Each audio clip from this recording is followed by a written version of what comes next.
കേരളത്തിന്റെ തീരനോവായ അട്ടപ്പാടി മധു ആൾക്കൂട്ട കൊലപാതക കേസിൽ നിർണായകമായ വിധി പ്രഖ്യാപിച്ച് ഹൈക്കോടതി. കേസിലെ ഒന്നാം പ്രതിയായ മീച്ചേരിൽ ഹുസൈനെ തെളിവുകളുടെ അഭാവത്തിൽ കോടതി പൂർണ്ണമായി വെറുതെ വിട്ടു.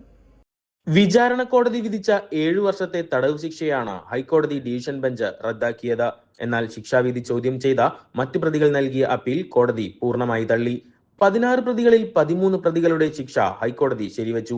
Justice V Raja Vijayaraghavan, justice K V Jayakumar എന്നിവരടങ്ങുന്ന ഡിവിഷൻ ബെഞ്ചാണ് കേസിൽ അന്തിമ വിധി പുറപ്പെടുവിച്ചത്. മധുവിനെ കാട്ടിൽ വെച്ചും മുക്കാലിയിൽ വെച്ചും ആൾക്കൂട്ടം മർദ്ദിക്കുമ്പോൾ ഒന്നാം പ്രതിയായ ഹുസൈൻ അതിൽ നേരിട്ട് പങ്കാളിയായിരുന്നുവെന്ന സംശയരഹിതമായി തെളിയിക്കാൻ പ്രോസിക്യൂഷന് സാധിച്ചില്ല.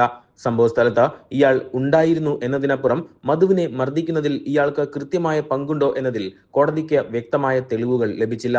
തുടർന്നാണ് വിധി പ്രസ്താവിച്ചത്. 2018 ഫെബ്രുവരി 22-നായിരുന്നു മനുഷ്യ മനസാക്ഷിയെ നടുക്കിയ ക്രൂരസംഭവം അരങ്ങേറിയത്.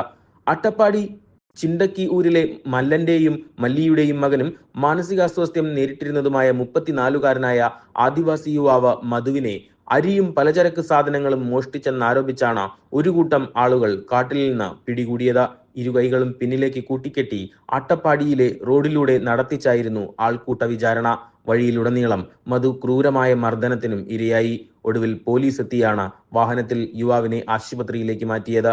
എന്നാൽ ആശുപത്രിയിലേക്കുള്ള വഴിമധ്യേ ആന്തരിക രക്തസ്രാവത്തെ തുടർന്ന് മധു മരണത്തിന് കീഴടങ്ങുകയായിരുന്നു. നിലവിൽ ഒന്നാം പ്രതിയെ കോടതി കുറ്റക്കാരനല്ലെന്ന് കണ്ട് വിട്ടയച്ചു. പറയട്ടെ.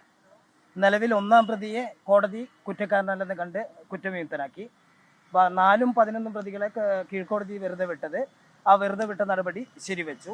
16-ാം പ്രതിയുടെ ശിക്ഷ വർദ്ധിപ്പിക്കുന്നതിനെ പറ്റി 3 മാസമായിരുന്നു ഈ 16-ാം പ്രതിയെ മുമ്പ് ശിക്ഷിച്ചിരിക്കുന്നത്. ആ ശിക്ഷക്കെതിരെ സ്റ്റേറ്റ് അപ്പീൽ പോയിരുന്നു. അത് എൻഹാൻസ് ചെയ്തിട്ടുണ്ട്. ശിക്ഷ